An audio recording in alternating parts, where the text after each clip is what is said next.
From the CISO series, it's Cybersecurity Headlines. This is Rich Stroffolino with the Department of No. Matthew Bybee, Director of Cybersecurity at TixTrax. I got to ask you, what is your priority this week? Where's your mindset at?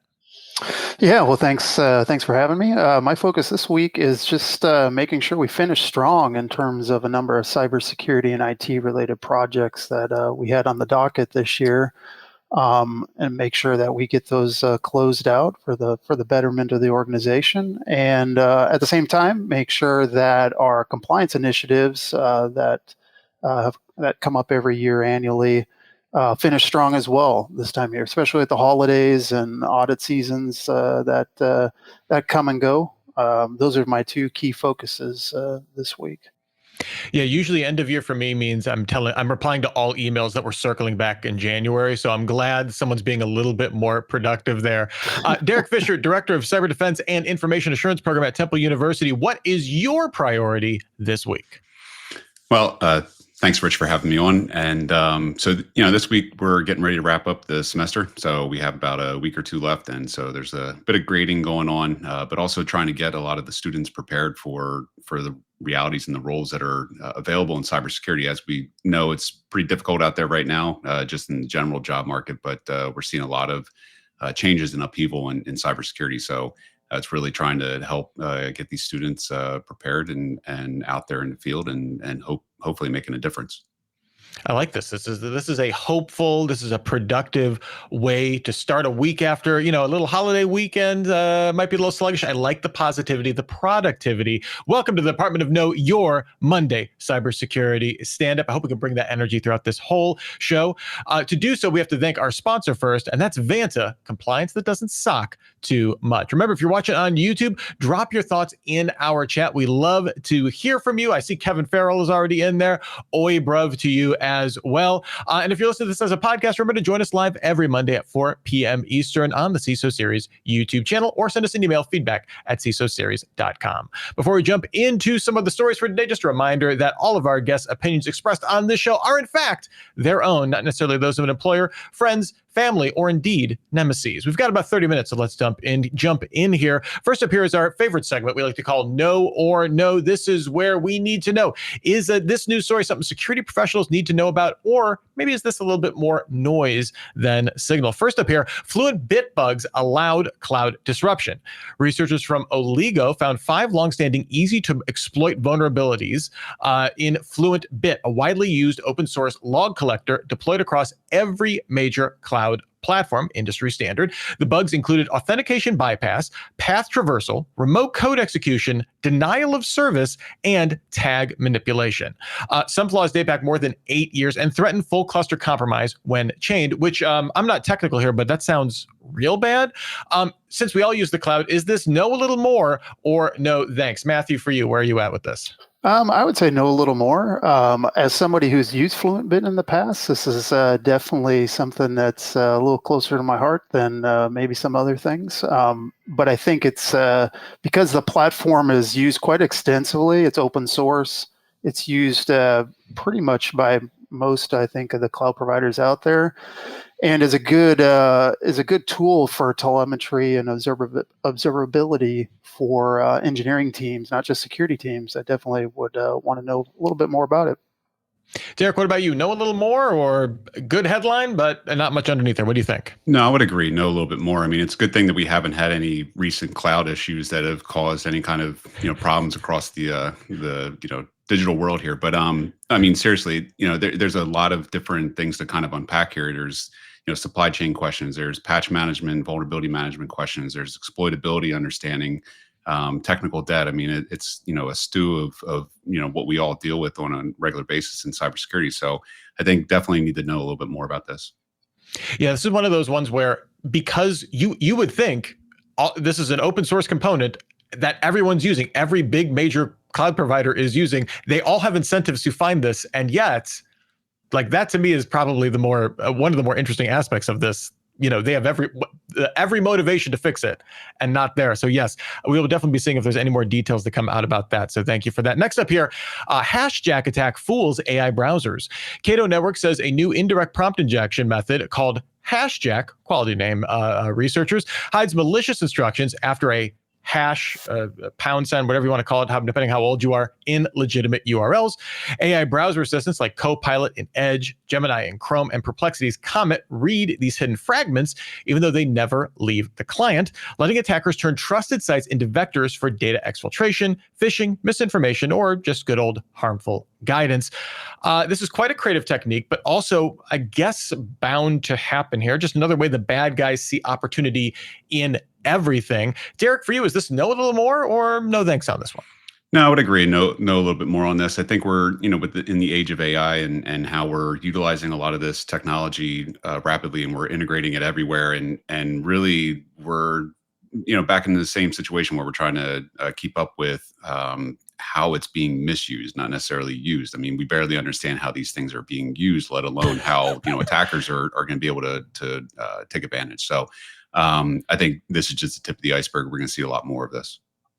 Matthew, what about for you? Know a little more or no thanks? Yeah, I would say know a little bit more for a lot of the same reasons that Derek mentioned. I think, ultimately it kind of points out something that's old, right? Is sanitization of inputs and outputs, which is kind of something that is, from a practice perspective has been out there for a while, but nonetheless, as Derek mentioned, because of the proliferation of and use of AI, this is definitely something that that would be on my radar. When you have these types of stories that we see AI is now this new, it's this wonderful fresh landscape for threat actors to exploit their creativity. We've barely been able to handle them with the traditional attack surfaces that we know. I guess when you see stories like this, how do you present this to your team in terms of like, assume nothing's for granted, or is this, Matthew, to your point with input sanitization, is this is a known problem just with a new technological face? I'm curious from your perspective, Matthew. Yeah, meaning, I think to your last point there, it's not a old problem, but it's just an old problem in a new way. And so, yeah, meaning I think it's something to be cognizant and aware of. As we move forward and as organizations implement new tools, new AI based tools and integrate AI into their business processes and things like that. It's just something to be aware of, right, from a security context. So, and making sure that where possible, we do our diligence in terms of reviewing the tool stacks that we're using as an organization. Not that necessarily would catch or prevent this, but knowing what you're using is kind of half the battle, right? Knowing what your users are using, so is very important. So, shout out to Kevin Farrell in our chat who says hashjack sounds like something available at your local AI hop. There's multiple layers of awful to that, Kevin, and I'm very proud of you for enabling all of those. Our next story here, Anthropic questioned over Claude espionage. The U.S. House Homeland Security Committee has summoned Anthropic CEO Dario Amodei to testify on December 17th about a likely Chinese espionage campaign that used Anthropic's AI, Claude, to target at least 30 organizations. Lawmakers did praise Anthropic for disclosing the attack. They are one of the more transparent AI providers out there, but called it a significant inflection point for U.S. cybersecurity. With employees in all organizations choosing to use generative AI, even before their employer sets up guardrails. I'm curious, Derek, for you, you mentioned already, we barely have a handle of how we're using it legitimately. Is this know a little more or no thanks in this story? I think it's know a little bit more. You have this, it's not really new, right? We've known that attackers have been trying to use AI and AI systems to try to accelerate their attacks. Just because this is a nation state, I don't think it really makes it any different in that sense. It's the same problem in terms of making sure that we understand how these systems are being used and misused. I think, again, Anthropic being able to disclose this and get ahead of it is good. So I think, that's leading us in the right direction. It's just really like again, just because it seems like we sort of zeroed in on the nation state advanced persistent threat aspect of this, but I don't think it's any different than that or somebody else, sitting in the basement somewhere doing the same thing. So, Matthew, what about for you? Know a little more or no thanks on this one? Yeah, I would say know a little bit more. I'm cautiously optimistic that maybe that this will lead or help shape or bring some additional priority as a nation, right, around the things that we need to do to elevate the conversation around how we secure these types of platforms. So, and whether that's a regulation or whatever, I think I'm hopeful that this will kind of help steer that conversation in a positive direction. Yeah, there I'm I hoping would this kind of, sorry, I would say that there I'm I don't know if I share the optimism, because I think that's like, I really wish, and I would love to be optimistic about it, but man, I think that we're taking this in front of Congress, where we know that they're not the exactly, show. Yeah, it becomes a show at that point. Right. Well, that's where I'm a little, I'm with Matthew on a little bit of the optimism here, because hey, they're saying they did a good job being transparent, but if they get taken to the woodshed about enabling nation state actors to run these attacks on Claude, even though they came out with it, to me, all that does is, if I'm OpenAI, if I'm Perplexity, if I'm any other provider, I guaranteed someone is at least trying to use them for these exact same types of purposes. They have so much less reason to now come forward and disclose this kind of stuff. So I'm hoping these conversations when in front of Congress are actually productive and not just political theater to score some points. There's a first time for everything, right? Yeah. All right, next up here, security keys may prompt for PIN after recent updates here. That didn't sound bad at first, but Microsoft warned users that FIDO2 security keys may prompt them to enter a PIN when signing in after installing Windows updates released since the September 2025 preview update. This is an intentional change, Microsoft says, to comply with WebAuthn specifications, which dictate how authentication methods such as PINs, biometrics, and hardware security keys should handle user verification requests. After installing the Windows update, you might be required to create a PIN to sign in with a security key, even if a PIN was not required or set during your initial registration here. These types of changes, maybe a little confusing, holds the door. Anytime there's that kind of confusion or unexpected behavior, always seems to open the door for threat actors here. Matthew, for you, is this know a little more or no thanks? It would be know a little bit more. Mainly, I think, there's this security implications to this, but also there's just basic end user, right? Issues that this is going to create, whether for the good or not. And so I would want to know a little bit more, so I would be able to communicate throughout the organization how many phone calls or tickets this may generate to our help desk. So. Yes, anytime you can get ahead of that. Derek, for you, what about you? Know a little more or no thanks on this one? Yeah, a little on the fence on it, but I mean, to the point of now there's a new user experience that needs to be understood and known. I think the other thing is that the whole purpose of FIDO is to have this passwordless type of authentication, and this sort of throws a little bit of a wrench in it. Although it's sticking to the WebAuthn authentication standard, so it's like, I think when I first read this, it struck me as like, oh, good, this is the way it's supposed to be done. Is secure by design, and we want to get that direction. But it's like, okay, then you dig in a little bit more, and it's like, well, why didn't we do this? Why didn't Windows do that, or Microsoft do this originally? It was like, well, they were sort of going with a more permissive, for usability, right? Now you're switching it, and now you're creating a usability issue. So, I mean, security always has to fight against, features and usability, and this is an example of that. So, to Matthew's point, I mean, it's going to have to be a lot of education and discussions with users. Why didn't Microsoft do this originally as part of my multi-part book series that I'm going to be writing for the rest of time? Such is their burden, being the OS market share leader. Our last story here for no or no. Prompt injections muddle ChatGPT's Atlas browser. OpenAI's ChatGPT Atlas browser launched back in October. It includes agentic AI capable of autonomous tasks, but this expands the risk of prompt injections. Direct or even indirect injections could expose sensitive data, execute code, or compromise networks of agents. Experts warn the problem grows as agents gain tool access and autonomy, making attacks even more dangerous. Mitigations include strict least privilege access, sandboxing, human oversight, and treating untrusted inputs as hostile.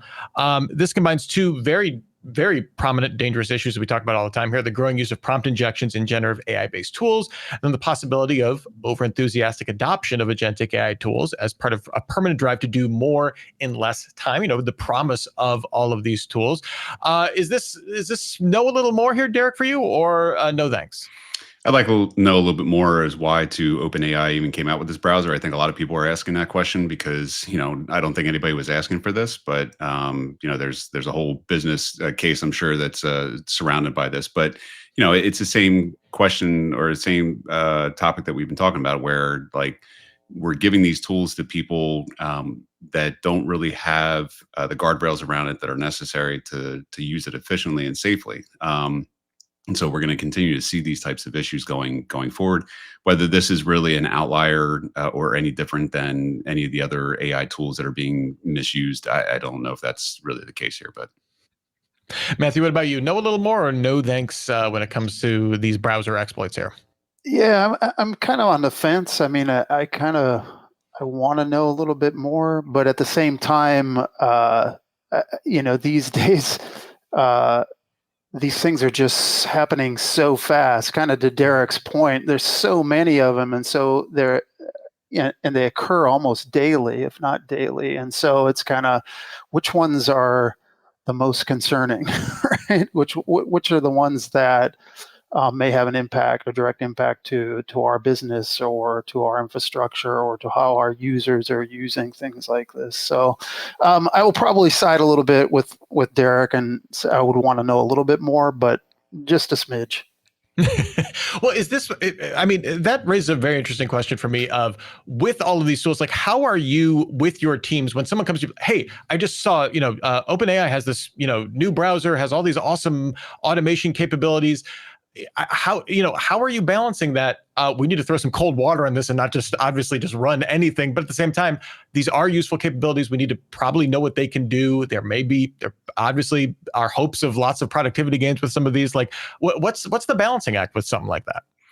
I mean, I think, and we could have a whole long conversation about this, but I mean, we can solve it in 5 minutes. Yeah, we can all sell some serious product here. Right. But most organizations, I mean, we should be striving towards having like AI governance boards or decision makers, and additionally being able to have use case libraries. Like, what are the use cases for these different AI tools that you're trying to use, and do these tools fit those use cases? Is there another way to do this?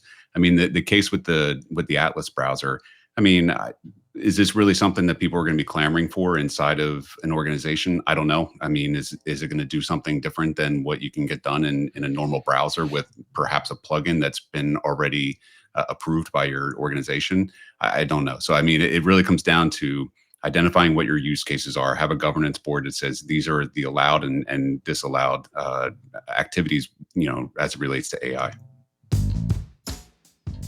All right, well, before we move into our deeper discussion stories, I have to spend a few moments and thank our sponsor for today, and that is Vanta. What's your 2 a.m. security worry?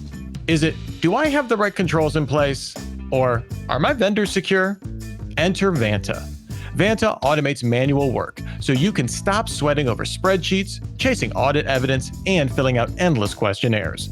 Their trust management platform continuously monitors your systems, centralizes your data, and simplifies your security at scale.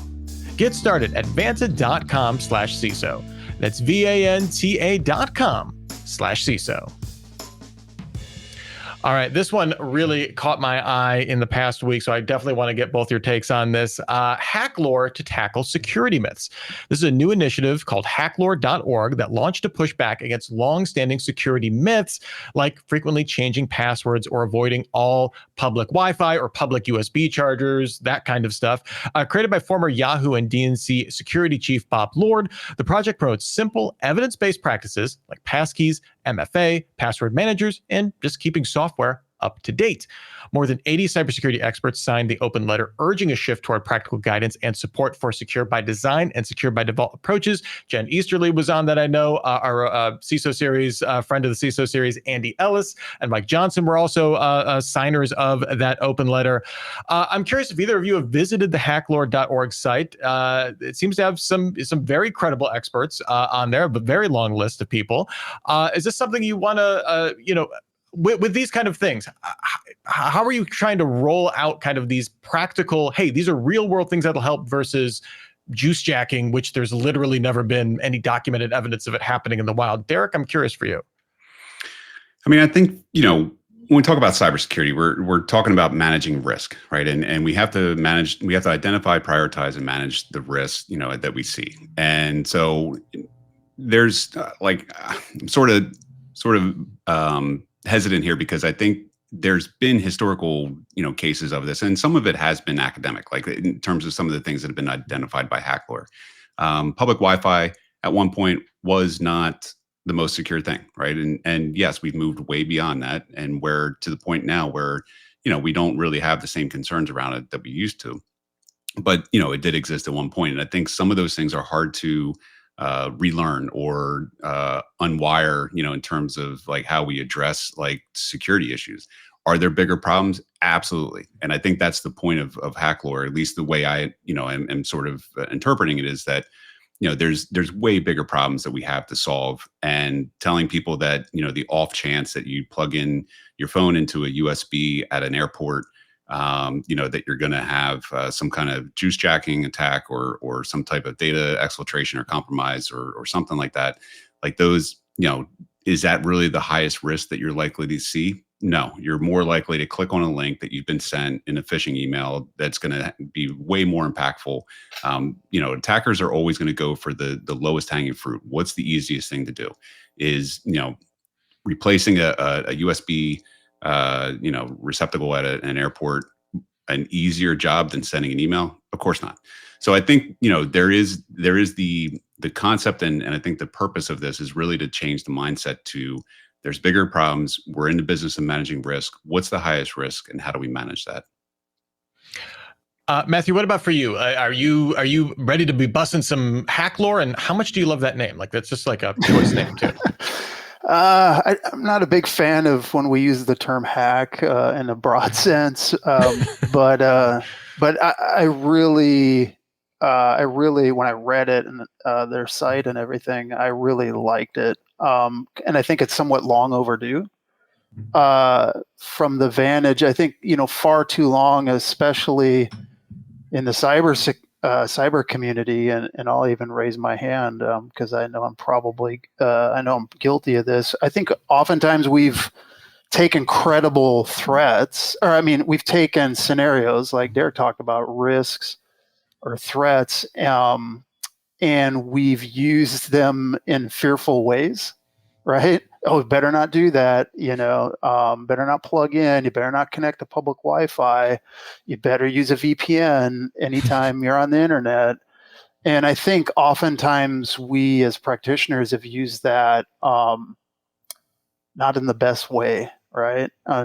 And we've driven fear into our users and into consumers. And so I was actually pleasantly surprised to see kind of how they've approached some of those things, because I think kind of dispelling those things, whether they're actually can be done, academically or in the wild, I think it's moving us forward, right?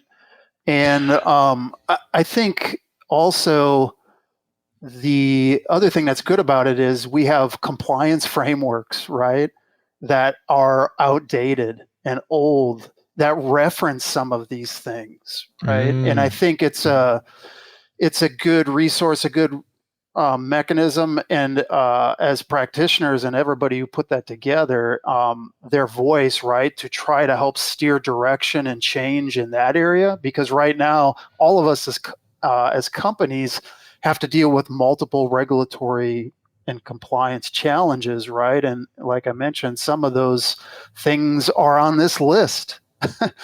And so I think overall, I think it's a really good thing.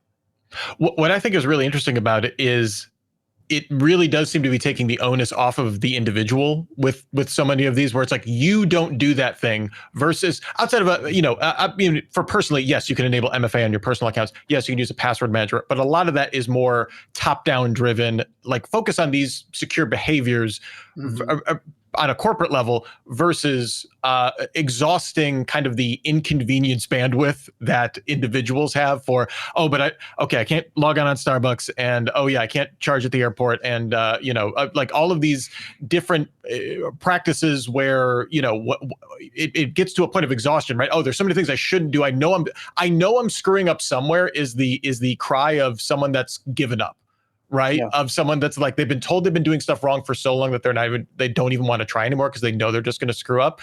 So I do think there is an interesting kind of refocusing of instead of making people feel bad for using airport Wi-Fi or whatever, to instead being like, no, actually this needs to be driven. These, to be secure, it needs to be driven from on top, and then figure out how to get it down to everybody else. Am I reading that right? No, I mean, I think so. I think there's a certain amount of deprogramming, I think, is kind of what you're alluding to, right? Yeah, We got to yeah. deprogram ourselves from some of this lore, right? Whether it was actual, real or not. Yeah, just I put it on LinkedIn, but I was like, the password on this sticky note is to me kind of in the same vein, where it's like, is that the best behavior? No. Is that something we should exhaust people with a lot of the times? Or like the password book, like my parents have a password book in their kitchen. If they use unique passwords, I don't care. They could write it on a chalkboard. No one's going to go into their house and read their password chalkboard. Also, mom and dad, don't use a password chalkboard, please, dear God. All right, our last story here for today. Corporate takeovers meet SonicWall firewalls. ReliaQuest reports that Akira ransomware affiliates exploited compromised SonicWall SSL VPN appliances in companies acquired through mergers and acquisitions. That is a good way to get acquired. Attackers gained access to the acquiring firm's networks through inherited devices, then searched for privileged legacy credentials, unprotected hosts, and predictable server names. Acquired firms, network, inherited devices, search for privileged legacy credentials. I mean, should we be surprised by any of this here? We all know mergers and acquisition, a turbulent time for all aspects of the business. Derek, for you, is anything about this, I guess, too surprising, or is this just those crazy threat actors? Nope. I yield my time. No. No, I mean, M&As are messy, right? And you're generally, and I think the article pointed that out, is that generally when the acquired company is usually smaller than the one doing the acquiring, meaning that the acquired company doesn't spend a lot of time or hasn't put a lot of investment into their infrastructure, their security. They may not even have a security team. And so you're, as the acquiring company, and you're bringing in this new organization, and you're taking on all their security debt, their technical debt, you're bringing in all their individuals, and so you don't know how many people are disgruntled and how many people are upset about being acquired. You now maybe have an increased insider threat. So, I mean, the security issues, related to M&A are pretty significant. I think really where, we can make some headway in that is making sure that the security teams are well integrated into the M&A activity as it's occurring. I know that doesn't happen everywhere. And that's really it's a shame, because I think there's sort of, obviously a lot of sensitive information being passed around, and not only that, but the M&A may fail. So you don't necessarily want to bring everybody in until it's, a sure bet. But like anything, getting security involved early will decrease pain down the road. So. And then Matthew, for you, I mean, is this just, hey, let's attack the business logic, right? We know you might not even know who you're reporting to for a brief period of time, or that there may be some ambiguity in that, right? In M&A, perfect time to strike here. Is there anything novel about this, or is this just everyone needs to be extra cautious during this turbulent time, as Derek was alluding to? Yeah, I mean, I would agree. There's nothing unusual about this at all, right? This is something that I think has been occurring and will continue to occur, and much to Derek's point, I think getting practitioners involved earlier and in the process is really important. Although, at the same, having been through multiple M&As, there's always that tension between business, IT, integration, and security, right? Just back and forth. And oftentimes, right, the business always moves faster than IT and security. And before you know it, things are already hooked up, or credentials are already shared, or even if it's not at a technology level. And so I think it's bringing the practitioners in earlier and communicating at a whole, right, to everyone who's involved, kind of what those risks look like, that threat model looks like. So, and to be aware of it, right, and to be the people who champion, hey, if you want to do something, let us know. Contact the security people. We'll help facilitate it. We'll help do it in a secure manner, right? Yeah, that's the thing. I mean, because there's probably so many people that are like, should I be seeing this? Is this normal? Should I have gotten this authentication, this MFA push or something like that? Yeah, that Matthew, thank you for that. That is a quality piece of advice. So listen, for anyone going through an M&A, just give us some credit. You can use it all you want. Truly, truly appreciate it. Good stuff. Thanks everybody in our audience that made the time to join us live here. Really appreciate it. Shmoo's coming in talking about some Hacklore here. At least the requirement to run Tripwire is no longer mandatory. Schmooze, you're hurting all of us here. You're going into the deep water there. And then Kevin Farrell, please, my parents' password chalkboard is not connected to the internet. How dare you? They know better. They just connected over Bluetooth like 1.0. I'm sure that's fine. Don't worry about it. Don't worry about too much. And they're right next to a Chinese embassy. I'm sure nothing is going on there at all.